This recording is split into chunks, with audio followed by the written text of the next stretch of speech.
Diálogo abierto entre lo sacro y lo profano es un encuentro para conversar sobre diversos temas y contribuir en la formación individual de una conciencia crítica. Un empeño de situarnos frente a Dios y en la comunidad para construir responsablemente la historia.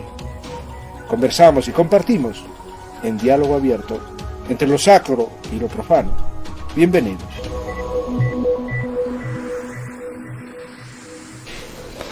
Y estamos con Café Francesca. Buenas tardes, Manuel. Estamos esperando a la invitada. Y en esta tarde vamos a compartir sobre unas impresiones sobre la política y le hemos llamado el juego tradicional de la política en el Ecuador. Para asimilarle a cuando uno va a jugar trompos, que también es un juego tradicional, y también un juego tradicional de las bolas, los coches de madera, un juego tradicional. Un juego tradicional que me parece un poco, para mi modo de ver, amañado. Pero estamos aquí para conversar sobre la realidad del Ecuador en cuanto a política. Buenas tardes. Perdón. Ciudadanos, amigos, compa, ¿cómo te va? A ver, yo creo que hay un tema que hay que... la política, se entiende que la política en la generalidad, todo el mundo dice lo mismo como terminajo, ¿no? Ya se ha convertido casi en una palabra hueca, ¿no? El bien común. Pero habría que realmente ver ese bien común que implica, ¿no? Yo creo que en América Latina y básicamente en este país tienes pobres, tienes gente poderosa. Realmente existe una lucha de clases, querramos nosotros o no querramos. Yo tengo algunas versiones, por ejemplo, desde el punto de vista del compañero Gustavo Gutiérrez, el sacerdote, el teólogo, el amigo, el compañero que además fue uno de los grandes constructores o sistematizadores de este proyecto de la teología de la liberación. Él planteaba que el tema de los cristianos realmente que quieren transformar el mundo, que quieren ser profetas, tienen que comprometerse en la política, tienen que comprometerse en la realidad. El cristiano que no está en la profecía, es decir, en la construcción de un mundo nuevo, de un mundo diferente, donde no haya pobres, donde haya riqueza, donde se preocupen de los seres humanos, tiene que hacer política. El cristiano profético, el cristiano que está con la transformación, que está con el pensamiento primigenio de Cristo, tiene que ser un hombre político que haga un trabajo en esto, por la lucha, por la superación de todas estas miserias humanas que parten desde la pobreza. Yo creo que, y parte de eso es el tema de Monseñor Proaño. Proaño hizo acción política. Sí, y aprovechamos para saludar a nuestro productor, que es José Zambrano Brito, que precisamente está ultimando su gran proyecto, este gran proyecto que nos ha seducido y nos ha ocupado todos estos tiempos, que se llama Leonidas el Taita Subversivo. Esperemos que pueda ver pronto la luz y podamos compartir, podamos tener esta obra para debatir, para conversar. Cuando hablamos de política, la misma palabra nos invita a que centremos nuestra mirada sobre la polis, esta palabra griega, que va a significar la ciudad, y lo que tú has dicho, Manuel, en el caso de el bien común. Pero no hay que olvidar y que este bien común, ¿cómo se establece el bien común? Es un bien común consensuado, donde que todos debemos de alguna manera defendernos. Ahora, por muchos años este bien común fue una cosa de una imposición, o sea, había que un saber casi enigmático que establecía este bien común. Tal es el caso que, por ejemplo, recuerdo a uno de los más influyentes, digamos así, filósofos de su tiempo, que fue Francisco de Vitoria, para justificar la conquista de América, él va a decir que es el bien común el que debe imperar.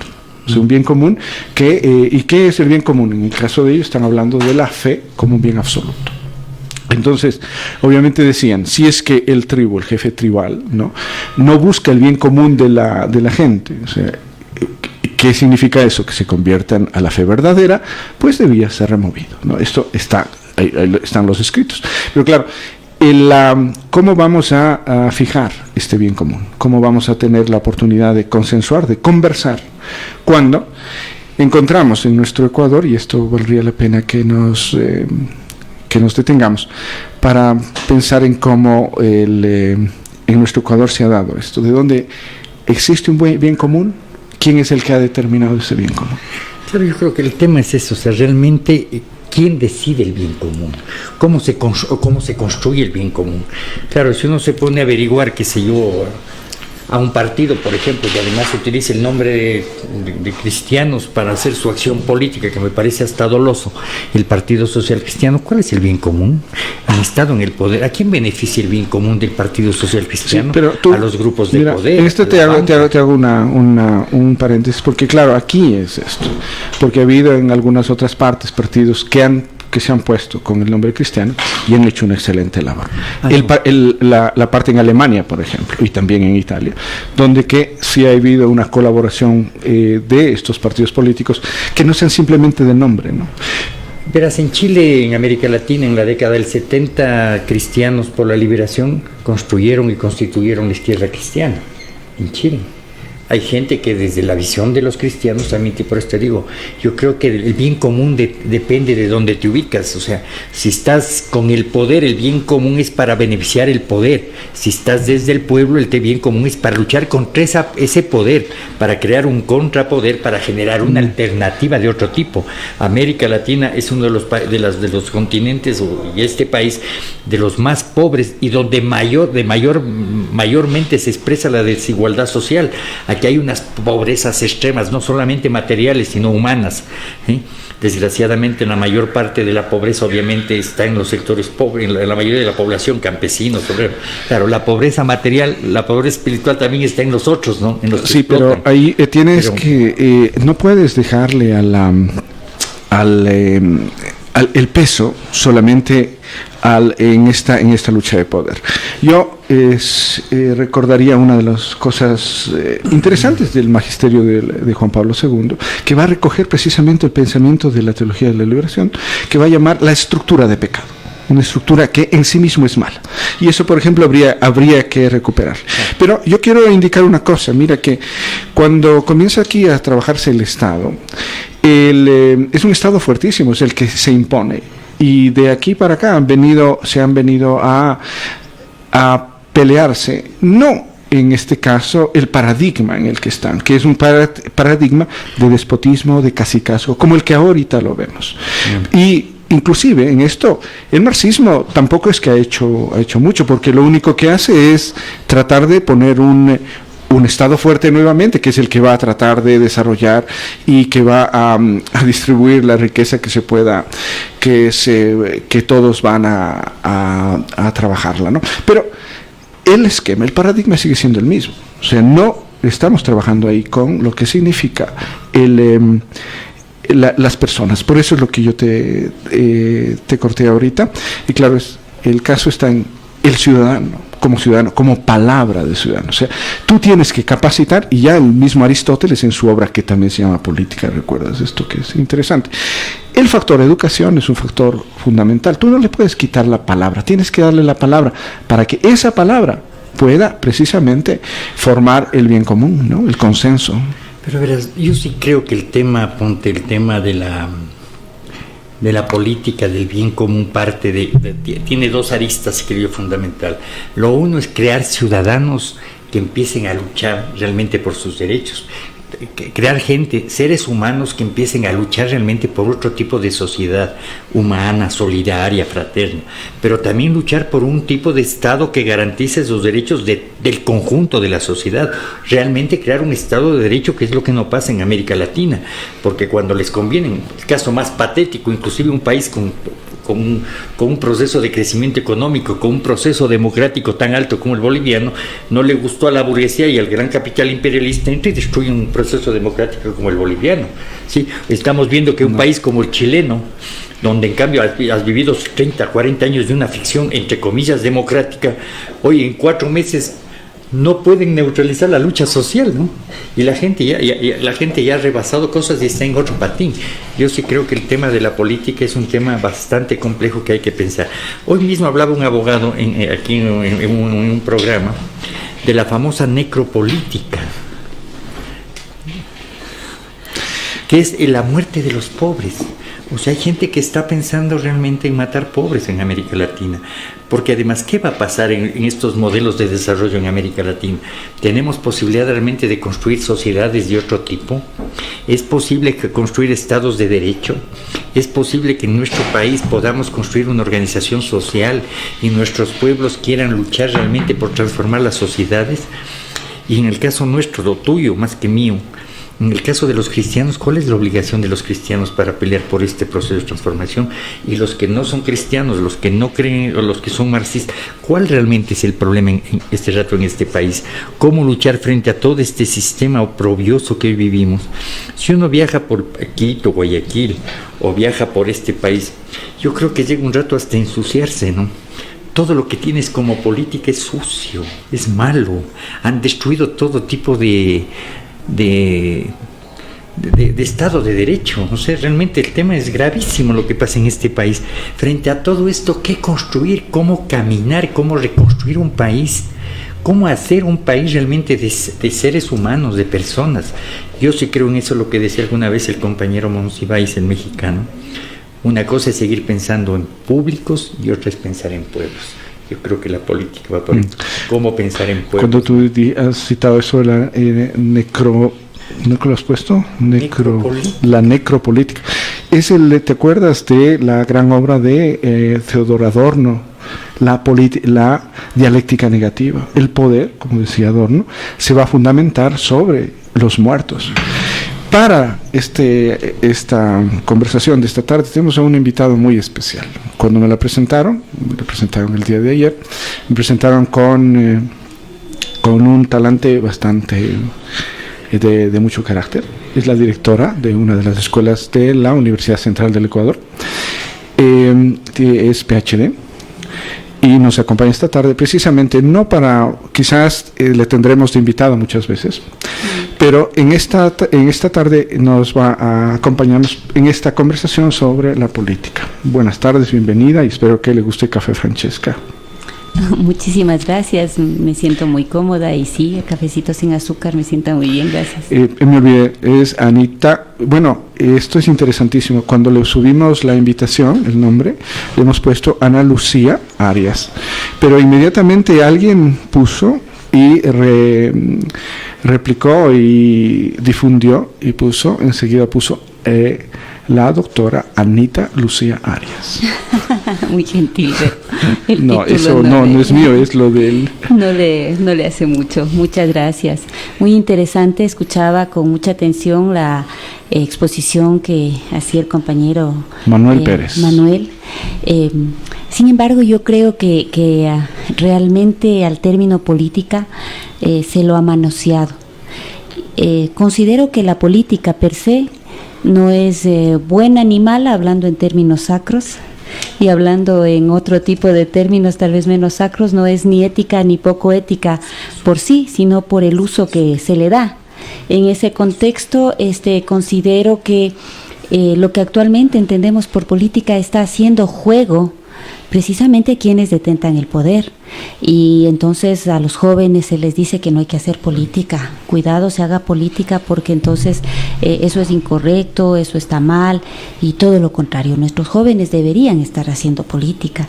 Y veo en realidad que hay jóvenes que se han alineado en términos políticos a causas importantes como la defensa de la naturaleza, como la defensa de los derechos de grupos vulnerables, tanto en cuestiones de género como en cuestiones también étnicas, y me parece que eso es importante.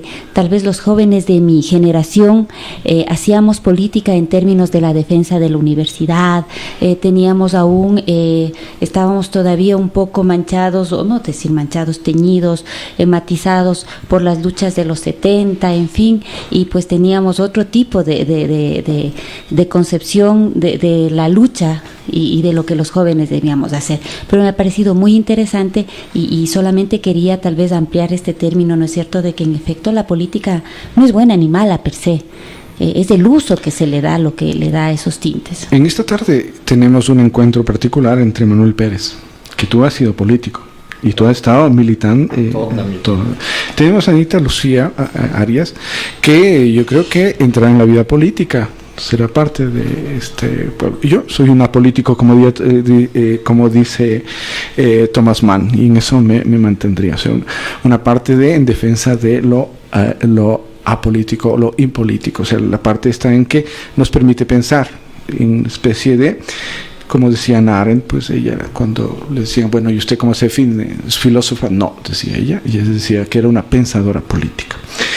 El juego sucio, ha dicho Manuel, porque quiero que esto espanta a la gente. O sea, dice, no te metas en política, porque en sí mismo la política es sucia. O sea, si tú tienes que entrar en política, sabes que tienes que mancharte, por ejemplo, con coimas, tienes que marcharte con traicionar muchas veces a los amigos que te han ayudado a tomar parte a llegar al poder. Esto es un consejo interesantísimo, inclusive de Maquiavelo, ¿no?, para mantener el poder.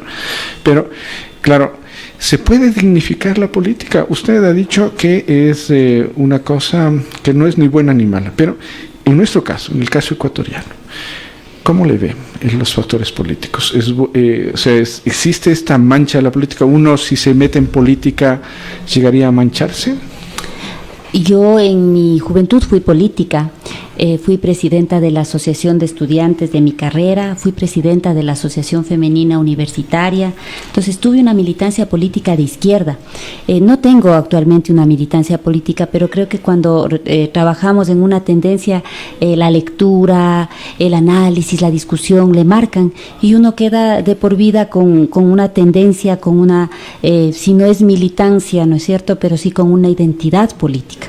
Y yo por eso reivindico de que lo político no es malo. El problema es de que precisamente se ha impregnado una seña en lo político desde lo maquiavélico, ¿no? Entonces el uso de la política para beneficio propio y no para el beneficio común. Decía, la política no es buena ni mala, es como un cuchillo. Un cuchillo no es bueno ni malo por sí. Un cuchillo puede utilizarse para matar. Y el mismo cuchillo puede haber sido utilizado para partir una deliciosa manzana y compartir aquí entre nosotros. Entonces, sí es necesario hacer ese análisis de quién está utilizando y con qué medios está utilizando, con qué fines está utilizando la política para determinar qué característica de clase tiene, ¿no es cierto?, ese elemento político que está ejerciendo precisamente una acción política. Y eso es lo que determina si tiene pues ciertos rasgos, ¿no es cierto?, de ser ético o antiético, para no hablar mucho de bueno o malo. Yo quisiera romper una lanza, como dicen los españoles, a favor de Nicolás Maquiavelo, que es un pensador absolutamente inmenso, genial, y aquí estamos utilizando, al menos lo he utilizado y lo he dado vestigio para que se pueda hacer eso. Pero claro, cuando Maquiavelo va a decir eso, va a hablar de idea de orden. En el caso nuestro, es que son intereses de grupo, Manuel. Claro, el famoso fin justifica los medios. Yo creo que, claro, en política tienes lógicas de función. La política por sí misma es una ciencia. Yo creo que si se sabe manejar la política como una ciencia, pero claro, el tema de la política se entiende que es para resolver los problemas de la humanidad, los problemas del país. Para eso es la política. La política como se utiliza en este país, o lo que tú decías, desde la conquista, no tenemos un lastre desde la conquista, y defender ciertos intereses, y eso va justificando cosas. Puedes justificar el asesinato de indios, puedes justificar la masacre del 15 de noviembre, puedes justificar la masacre de Astra, puedes justificar un millón de cosas en el manejo doloso de esta política. Porque en este país, salvo escasas o honrosas excepciones, tienes muy poca gente realmente que ha querido hacer transformaciones históricas importantes en el país. Alfaro, la Revolución Juliana, tienes inclusive las luchas del 44, lo que de alguna manera se ha tratado de hacer en el último gobierno, alguna cosa en el anterior gobierno, algunas cosas que se pueden ir reivindicando. Pero cuando ves realmente todo el desastre de este país, cuando ves solamente hoy día en el tema del tema de esta famosa coronavirus, ¿no?, el manejo doloso que hacen del tema. Yo estaba leyendo de mañana a un periodista español cómo te utilizan el tema, lo exacerban cuando el tema es en China. Uh-huh. Pero cuando es en Italia ya no pasa nada. Ya se baja el tema. En China ya están cerrando los hospitales que crearon. Pero lo que decía, claro, vas generando el pánico, el miedo, el terror, para empezar a justificar la violencia o las políticas o las medidas económicas de este gobierno. Y hoy mismo ya nos plantean un tema de una universidad de la policía. O sea, te van generando el miedo y te van generando la cosa para que la gente además empiece a creer en otro tipo de monstruos, ¿no? En las policías, en las represiones, en la tortura. No en la ciudadanía, no en el derecho, no en la vida, ¿no? No en la posibilidad de crear comunidades, sino en la policía. O sea, eso decían, una policía con universidad, ¿para qué será? ¿Para enseñarte a torturar? No entiendo, ¿para qué puede generarse? Porque el derecho, para estudiar derecho, por lo general la policía, los oficiales estudian derecho como un mecanismo de ascenso dentro de la institución. ¿Pero qué pueden estudiar los chapitas dentro de una universidad de Chiapas? Claro, ya tenemos la universidad de los militares, pero ¿qué estudian en la universidad militares? Carreras que existen en las universidades privadas o públicas: ingeniería civil, ingeniería de carros, ingeniería de aviones, o sea, lo que pueden estudiar en cualquier otro lado. No necesitas crear instituciones militares para eso. Pero una universidad de la policía para estudiar carreras concernientes a la policía, ¿qué queremos tener aquí otros carabineros a los chilenos? Yo lo que te podría decir es, si hay una universidad que se nombre de ser eso, tiene que enseñar a pensar. Y cuando estás en estos grupos, y no me refiero solamente a la policía, que hay algunas personas que son brillantes, pero me refiero a los que son parte de estos grupos, de estas sectas políticas que mantienen el poder. Tú, cuando vas a hablar con uno de ellos, pues, ¿con quién estabas hablando? Con un peón. Ese señor no utiliza sus neuronas. ¿Recuerdas en eso una cosa que era graciosísima en este último octubre, en esta protesta que hubo? Unos jóvenes, unos guambras de la Universidad de San Francisco salían a conversar con los taxistas y con los que estaban haciendo. Dice, hey, yo ahí lo que tendría que hacer es una apuesta, a ver cuál tiene la mente más cerrada. Pero estamos hablando de una parte, en el caso de la educación para la democracia. Yo quisiera poner una cosa en esta conversación: el carácter del hecho de lo que se decía, no sé si que todavía se dice, la parte de ser conservador. O sea, conservador en cuanto que quieres mantener un estatus que ha venido funcionando o que se cree que es el mejor, ¿no es cierto? Después tendrías un progresismo que vendría a ser el cambio. O sea, un cambio ¿de qué? ¿Solamente de protagonistas? ¿O vienes ya a cambiar el paradigma? En esto sí quisiera dar una de las cosas más interesantes también a nuestro amigo Maquiavelo, ya que ha sido citado, y ya se ve que la parte peyorativa es fuertísima, pero yo lo que quiero señalar es esta capacidad del ser humano para crear orden nuevo. O sea, esta capacidad de crear orden nuevo solamente puede nacer del pensamiento y de la universidad. O sea, dedicarte al pensamiento. Yo creo que la universidad es para eso, para generar, para debatir, para generar pensamiento, ¿no? Pero verás, yo siempre me he opuesto, por ejemplo, a un tema gravísimo que me parece. Uno lee la Constitución, o sea, ¿para qué está la policía? Para la represión.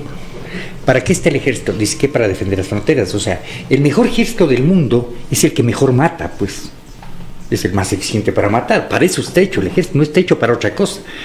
¿Cómo es posible que tengas criaturas en escuelas de la policía o escuelas militares? Es gravísimo, la escuela no puede estar en esos espacios.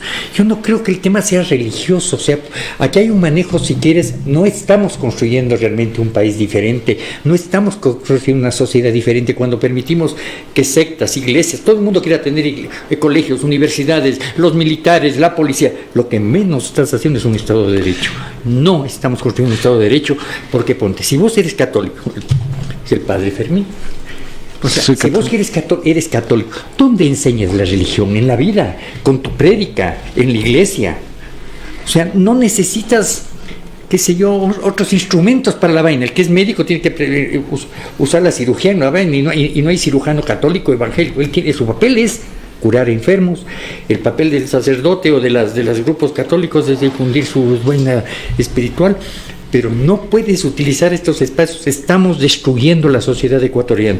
Yo creo en la medida que se sigan manejando este tipo de cosas, estamos descomponiendo la sociedad y no estamos creando humanidad. Destruir en cuanto a que vas a mantener lo mismo que ha habido siempre, mi estimado Manuelito. Mira, yo lo que quiero indicarte y me gustaría es, Aquí poco se ha pensado sobre lo que fue el catolicismo, por ejemplo, en El Salvador, donde tienes la figura brillante de Monseñor Romero.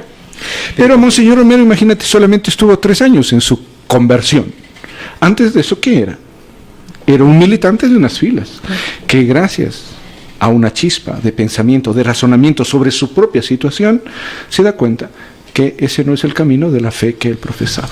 La educación es punto básico para la política. ¿Qué nos cuenta? Yo creo que debería hacerse más política, que se debería abrir más espacios para que los jóvenes hablen de política y hagan política, no politiquería. Ese sí es un elemento importante de distinguir, ¿no es cierto?, entre lo que es realmente política y la politiquería, que muchas veces se ha llegado a denigrar este término importante.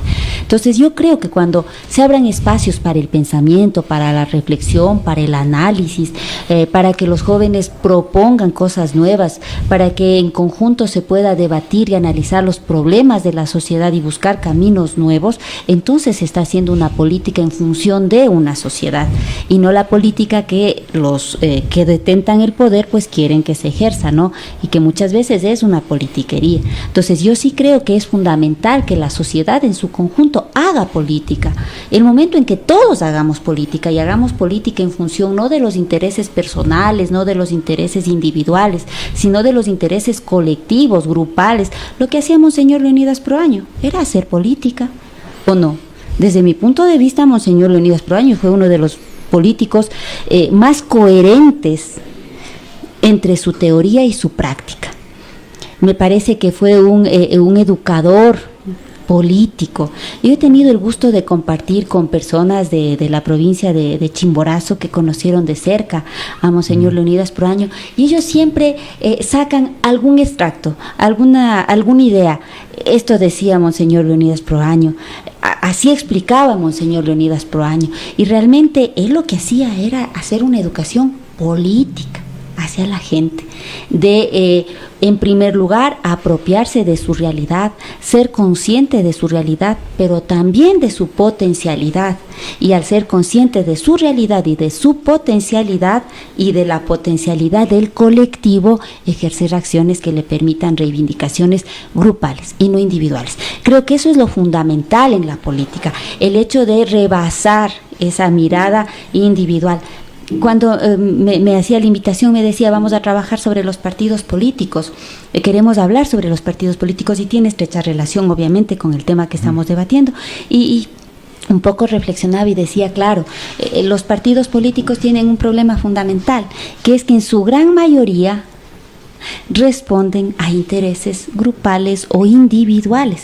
Pensemos que han habido partidos políticos que se han generado en torno de una figura, de una persona.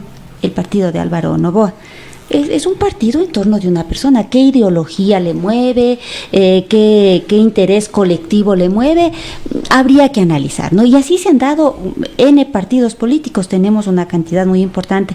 Podríamos tal vez contar con los dedos de la mano los partidos políticos que tienen una identidad, que tienen una filosofía, que realmente responden, ¿no es cierto?, a determinados conceptos de clase, independientemente de cuáles fueran, y son claramente o de derecha o de izquierda, y responden a eso. Pero la gran mayoría responden a intereses personales, individuales, y eso hace un daño terrible a la comunidad, a la sociedad, en general, al país, ¿no? Entonces sí me parece que eso también es un punto importante. Conversaba con mi niña, tiene 16 años, y le decía, mira, me invitaron a tal cosa, y me decía, yo pienso que el número de partidos políticos es inversamente proporcional a la democracia. Y me pareció un razonamiento profundo. Una guagua de 16 años me pareció que es un razonamiento que realmente tiene mucho significado. Y le decía, ¿por qué? Me decía, porque cuando más partidos hay, las personas se dispersan en su votación, y entonces terminan votando por diversas opciones, y un grupo que tiene más votos, pero no tiene la representatividad, es el que termina gobernando. Y tiene razón. Entonces sí, también es un elemento ¿no?, que se relaciona la participación política en las organizaciones como los partidos. Uno de los monstruos que yo encuentro aquí es el hecho de que tienes a un pueblo que lo que quiere es pedirte cosas y entiende un poder como el que te da cosas. Cuando el país es nuestro y lo debemos hacer nosotros. Pero ponte, yo he visto gente, la gente lucha, claro, la política se ha convertido en un tema, yo sí creo, lo han convertido en un tema sucio. Claro, lo que tú decías, yo creo que el Papa Francisco está haciendo política. Sí, está luchando contra el poder. Te cito una parte. Hay muchas cosas que citar del Papa Francisco. Una de ellas es la que, desgraciadamente, aquí en el Ecuador no se ha difundido el pensamiento del Papa Francisco. Cuando en 2 años anterior, me parece que propone una encíclica para corregir la forma de orar, de rezar. Y va a decir que la oración verdadera es aquella que nos relaciona con Dios, pero que tiene que verse en la familia y en la sociedad. O sea, no sería una oración verdadera si es que tu fe no va a estar en tu familia y en la sociedad. Un pensamiento brillante. El tema así es, yo creo que los grandes hombres de la humanidad, los que han luchado realmente por la política, ninguno ha terminado rico. Ninguno.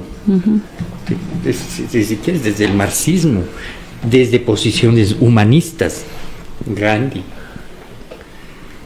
Marx, Lenin, Fidel, con toda la propaganda torpe que les han manejado. El propio el del Churchill. Cámara, el que era del Cámara, el obispo de El Salvador, Proaño. A mí que me digan así, ¿dónde están las tierras de Proaño, las casas de Proaño? No hay. O sea, es gente que ha luchado por otras cosas. Los que han hecho estas políticas corruptas en este país, veamos la historia de los expresidentes de este país, las grandes fortunas que se levantaron a costa de qué, las grandes fortunas que tenemos de exalcaldes de Guayaquil hoy mismo, ¿sí? Guayaquil está inundada y dicen que es un candidato de no sé qué. El candidato alcalde de Quito, casas de $600,000, apenas llega al poder. O sea, y la gente que pide en esa lógica clientelar, ojalá le caigan migas, ¿no? La gente, por eso, no estamos construyendo una sociedad. O sea, y yo sí creo que hay que construir partidos donde la gente, lo primero que peleemos es por la dignidad de los seres humanos. Luchar por la dignidad, porque no haya miseria, no haya hambre. En este país, claro, hoy están haciendo la propaganda de este virus. En este país se mueren de hambre la gente, se mueren de gripe. La pobreza mata gente y la pobreza además genera pobrezas espirituales de los que tienen el poder y los pobres que desgraciadamente soportan toda la miseria humana que hay en la sociedad. Si generamos estos procesos de dignidad, el famoso pedagogo nuestro Paulo Freire, cosa más hermosa de cómo vas construyendo el pensamiento desde la dignidad, desde el empoderamiento de la gente, de la lucha por la vida, cómo mejorar las condiciones de vida, pero cómo luchamos por mejorar la sociedad, cómo vamos construyendo espacios de poder. El PT brasilero es parte de estos procesos de los cristianos, de Paulo Freire, de cosas de esas, ¿no? Estas luchas, yo me acuerdo de esa época, de todos los cristianos de la década del 70, es producto de Paulo Freire. Y también la izquierda es producto del ejemplo que dieron la Revolución Cubana. O sea, millón de cosas confluyeron en América Latina para crear otro tipo de cosas. Yo creo que hay que volver a luchar por la política. Y el que quiera ser dirigente, lo que decía el señor el presidente uruguayo, quiere hacer plata, hágase empresario. Quiere hacer política, no puedes dedicarte a hacer plata y a robar la plata pública. En este libro que se presentó la semana pasada en Pasto, cuando cayó la noche, de Clara Luz Zúñiga Ortega, lo cito aquí porque tiene una idea que vale la pena retomarla. Que comienza en todo lo que ha significado esta lucha con la guerrilla, una guerrilla de izquierda, contra un establecimiento de derecha. Hay que decir. Pero sucede que la idea que brota y que se presenta especial es que Colombia, y yo creo que Ecuador también, ¿quién lo hacen? Lo hacen dos partidos políticos en pugna para ver quién es el que está gobernando, quién está para poderse llevar los recursos, para poder aprovecharse de esos recursos, marginando a todos los demás. y son carne de cañón. Y lo que tú has dicho, cuando hay oscuridad sale lo peor de las personas, ¿no? Así es. ¿Qué nos cuenta aparte de lo que nos espera en la política ahora? A ver, yo no tengo mucha esperanza. Yo no tengo mucha esperanza porque precisamente algo que usted decía es muy cierto. Nos han enseñado que la política es pedir, sin que nosotros hagamos mucho. Digo yo, los estudiantes que ahora entran a la Universidad Central, ¿cierto? Y a la universidad pública en general. Recientemente he visto que como que comienzan a despertar y dicen, ¿y por qué nos ponen estos exámenes de ingreso? ¿Qué sentido tienen estos exámenes de ingreso? En nuestra época la lucha era diferente, la lucha era por el libre ingreso, la lucha era por la gratuidad de la enseñanza, la lucha era por el derecho de tacha, y eran como concepciones teóricas, políticas un poco más avanzadas. Yo les veo ahora a los chicos que les cierran las puertas a posibilidades de estudiar y no dicen nada, no se expresan, recién como que comienzan a despertar y dicen, bueno, ¿y por qué nos toman estos exámenes y qué sentido tiene esto? Cuando han venido ya varios años con este tipo de exámenes que realmente ha perjudicado a una gran cantidad de jóvenes, que les han llevado a ser los ninis, ni estudian ni trabajan, y a formar una franja, ¿no es cierto?, de personas que no contribuyen a la sociedad ni contribuyen para sí mismos. En realidad es un problema muy serio el hecho de que los jóvenes se hayan alejado, digo yo, de la política, que le tengan un poco de rechazo a la política y que no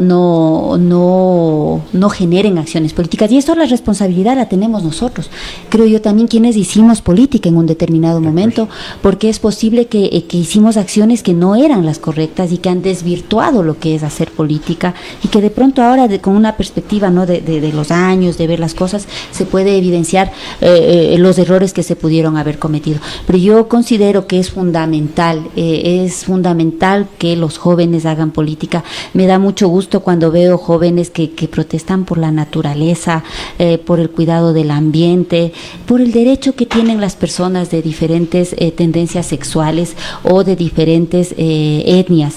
Yo creo que por ahí es por donde está comenzando a nacer nuevamente esta brecha, que algún momento, porque es dialéctico, algún momento el ciclo volverá a generarse acciones en las que los jóvenes sean eminentemente políticos. Hablemos de mayo del 68, París, ¿no es cierto? Hablemos de hace 100 años, Córdoba, con la reforma, con todos los movimientos que los jóvenes de determinadas épocas han impulsado y han hecho que las sociedades den cambios rotundos. Pero esperemos que esta vez, cuando dé el cambio, sea un cambio que sea sustancialmente importante y de mejora colectiva. Una cosita que decías, yo creo, ponte los derechos que se peleaban antes, lo que tú decías, Fermín, la universidad ha hecho para pensar. Yo me acuerdo, claro, el famoso derecho de tacha, ya se olvidaron. Era realmente la capacidad del estudiante por dejar de ser mediocre y por pelear por una universidad diferente. Así es. Hace que eso no existe. Así es. Nadie quiere pelear por nada, pero claro, el nivel del maestro es tan bajo y el del alumno también, que le importa un pepino cualquier cosa. El tema es sacar el título. En mi época, en la época que había gente que sí peleaba por calidad de la educación. Mira, que hay una cuestión, y muchas veces los docentes y universitarios hemos caído en un papel de lo que llamamos el paperismo, y también la burocratización de la docencia universitaria.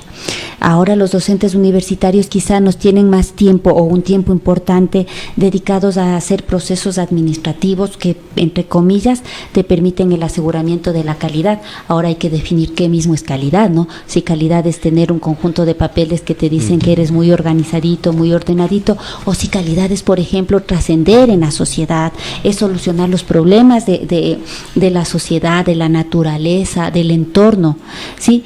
Entonces, y por otro lado, claro, estamos interesados porque nuestras universidades sean las más brillantes, y está bien, no niego ese derecho, digo que es correcto, y entonces tener más papers, tener más artículos, tener mayor cantidad de publicaciones, es correcto todo eso, pero debemos a la vez ir a la par de que esos papers, de que esos artículos, de que esa investigación científica esté más atada hacia el campo de la transformación social, esté más atada hacia lo que hemos dicho, la producción política para la transformación social. Yo veo una cosa para hablar de lo que se espera. habría posibilidad de lugares donde se pueda debatir de verdad, donde la palabra, siguiendo esta contribución inmensa de Monseñor Leonidas Proaño, que es lo que ya se ha citado, dar a las personas su palabra, que cada uno sea capaz de expresarse, y de expresarse no desde una manipulación de su propia conciencia que ha hecho el grupito al que pertenece, sino más bien desde tomar partido de lo que realmente es la realidad y su ser como un ser de cambio positivo. La palabra, hay lugares para argumentar, o sea, en este momento, o es un lugar absolutamente cerrado para el debate, la argumentación. Nuestra obligación, y en el caso suyo mucho más, porque usted además es director en una escuela, bueno, de todos, no creo que sea el suyo más de otro, pero yo creo que hay que empezar a pelear realmente por estos espacios de debate.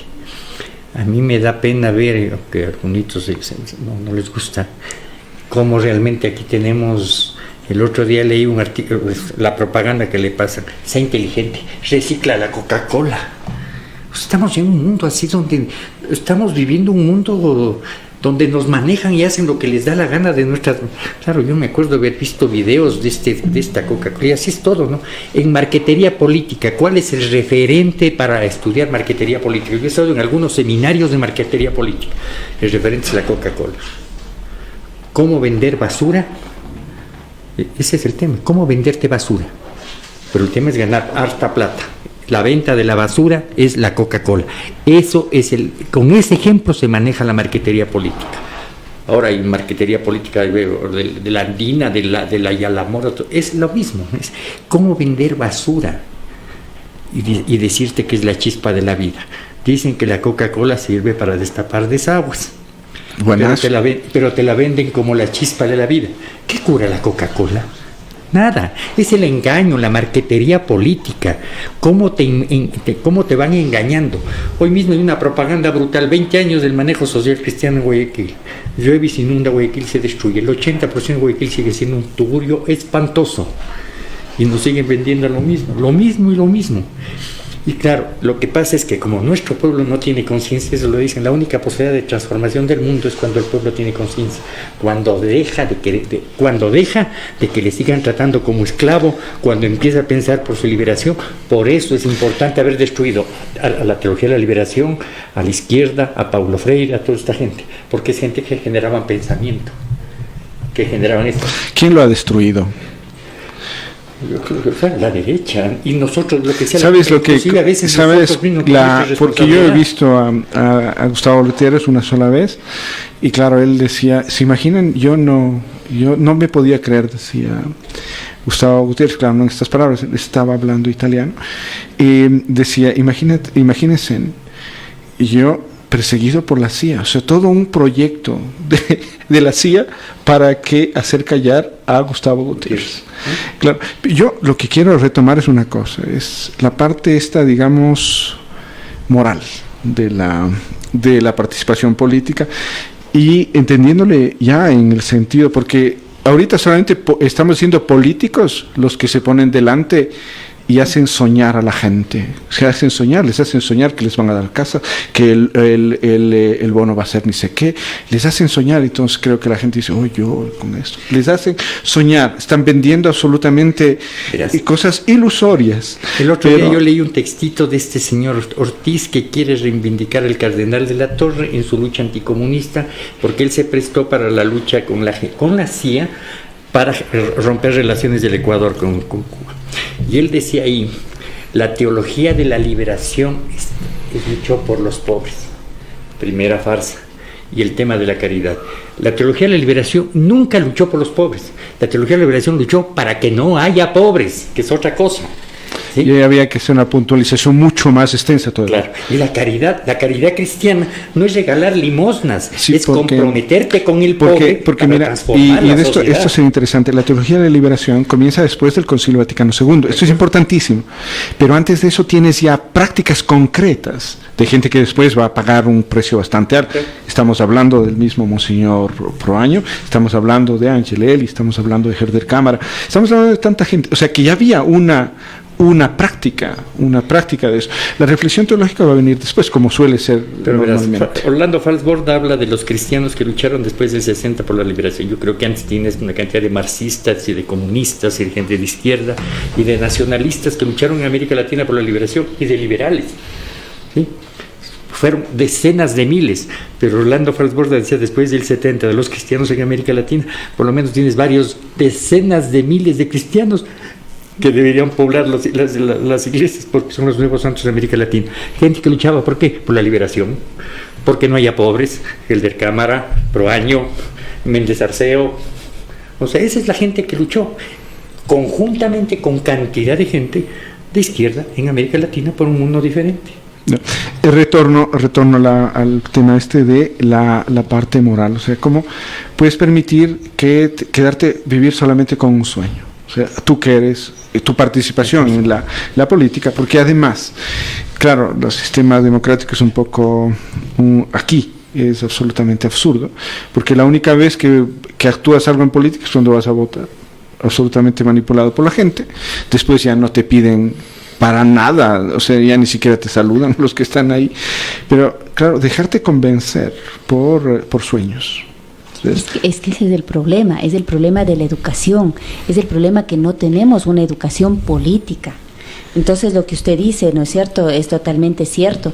Nos confunden entre, por ejemplo, el tener una cantidad de conocimientos y en realidad el ser, por ejemplo, sabio. Entonces no es sabio quien tiene mucha cantidad de conocimiento, sabio es quien sabe usar ese conocimiento y ojalá usarlo en función del bien común, ¿no? O al menos en función de que exista mejoras, exista un desarrollo. Entonces vivimos en una sociedad en la que en realidad nos confunden entre términos, entre información y ciencia. Entonces ahora con esto del COVID-19, ¿no es cierto? Es algo que impresiona cómo la información logra, o la desinformación y el uso de los medios de comunicación logra que la gente se movilice en niveles de pánico. El día sábado salí en la tarde, como salgo siempre, a hacer las compras. No había un gel, no había carne en algún lugar, en el lugar al que fui, no había una vitamina C. Habían realmente espacios vacíos. Yo me quedé asustada, primero por el nivel en el cual reacciona nuestro pueblo, ¿no? Y era un lugar al que no iba la gente necesariamente ignorante, o no era un lugar al que iba gente que se supone tiene algún nivel de conocimiento. Entonces, ¿cómo utilizamos ese conocimiento en realidad de una manera adecuada, la información? Eso es lo que quieren quienes están haciendo política, ¿no es cierto? Desde arriba están haciendo la política en su beneficio. Están tratando, y yo creo que tras de esto del COVID-19 hay mucho más de lo que nos pretenden dejar ver. Miren las cosas, hace un par de meses estábamos a punto de una tercera guerra mundial. Ya nos hemos olvidado, ya nos olvidamos de aquello. Están los glaciares perdiendo cada vez más la capa de hielo y no nos interesa eso tanto como una enfermedad que no mata, tanto como bien decía el compañero, la pobreza, como mata el hambre, como mata la indiferencia entre todas estas cosas. Y entonces realmente es una sociedad en la cual hace falta espacios, como usted decía, para el debate político, para la discusión, para el análisis, para profundizar en desentrañar cuáles mismos son las raíces de los problemas y no quedarnos en esa hojarasca que muchas veces nos confunde y nos desvía la atención hacia otros lados. Entonces sí es importante, y yo me alegro mucho haber participado aquí con ustedes precisamente en un momento de debate que ojalá otras personas también les escuchen. Sigamos dilatando más. Sí, pero ya el CECITAR ya nos sentencia. Gracias a todas las personas que nos han visto por las redes sociales. Claro, nosotros esperemos que toda la gente haya visto este famoso producto que nos permite decir cosas sin estar sujetos a nada, ¿no? O sea, la libertad en esto. Y sí quisiera también subrayar este hecho que debemos romper como diríamos, esta cadena que nos someten los medios de comunicación. O sea, estamos sometidos por la palabra de uno que tiene credibilidad. Tenemos que buscar, y ahora con las nuevas tecnologías podemos hacerlo a través vía podcast. Por eso saludamos el trabajo que realiza Socialtegia, que según vemos ya va a tener una parrilla de algunos programas que usted puede escucharles cuando esté haciendo gimnasia, cuando vaya a correr, cuando vaya al supermercado, cuando vaya a hacer las cosas de casa, o escuche un podcast. ¿Quiere saber qué cosa es aprender un idioma? Pues tiene la posibilidad de hacer eso gracias a la tecnología, con un smartphone, con una computadora. Y también tenemos un producto que es Handseptic, ahora que nos están asustando con el COVID. No, es 19, ¿no?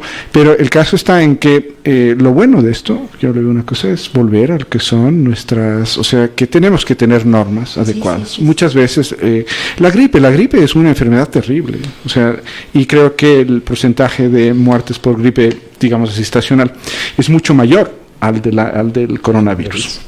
¿Cierto? Claro. Lavarse las manos frecuentemente, lavarse bien las manos con jabón, que es una cosa además baratísima, que es, claro, pero si no tiene la oportunidad de lavarse las manos con jabón y agua corriente, pues tiene Handseptic para esos momentos, para llevarlo en su cartera y estar un poco tranquilo. No le aseguramos un 100%, pero está bien. Cecitar, es un gusto haber estado aquí, participar de este panel de política. Esperamos, porque tenemos los temas muy amplios y realmente es como la presentación en esta primera temporada. Esperemos hacer una nueva temporada y poder tener ya temas mucho más concretos para poder analizarlos con una profundidad. Manuel, ¿cuáles son tus últimas palabras para hablar de esto de política a quien nos está oyendo y a quien nos ve por las redes sociales? Yo creo que lo fundamental realmente hoy en el Ecuador es eso, desarrollar espacios para el debate político. El derecho a la palabra y la posibilidad de construir palabra, yo creo que es importante si queremos realmente crear otro tipo de país, otro tipo de sociedad, otro tipo de humanidad. Y para eso yo creo que es importante igual la Universidad Ecuatoriana, que desgraciadamente hace rato que no tiene palabra en este país, ¿no? Anita Lucía Arias, muchísimas gracias por venir. ¿Cuáles son las...? Muchas gracias por la invitación, me he sentido muy cómoda, muy a gusto en el espacio y creo que en realidad lo que necesitamos es esto, generar espacios de conversación, de debate, de compartir experiencias, de perderle el miedo a la palabra política, de asumirnos quienes nos asumimos como entes políticos y asumir pues que también la sociedad necesita de aquello, de la política, pero de una política sana, de una política responsable, buena. No de lo que ahora llamamos política. Muchísimas gracias. Yo tengo que agradecer como siempre a Café Francesca, que recoge el trabajo de las mujeres de Intag. Es un café 100% arábigo de altura y esperemos que nos ayuden a mantener este espacio y ayudar a fomentar estas ganas de construir, como decía, como decíamos, un país nuevo desde la palabra propia. Y hay que saber que hay gentes que siempre nos quieren esclavos. Antes nos querían en su hacienda cuidando las vacas y servando, y ahora nos quieren quizás enseñando a sus hijos con un PhD. Muchas gracias y nos vemos en 8 días.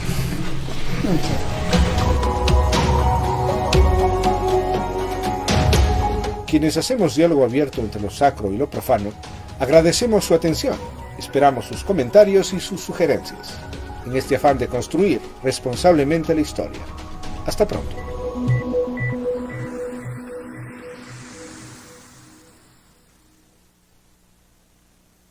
Son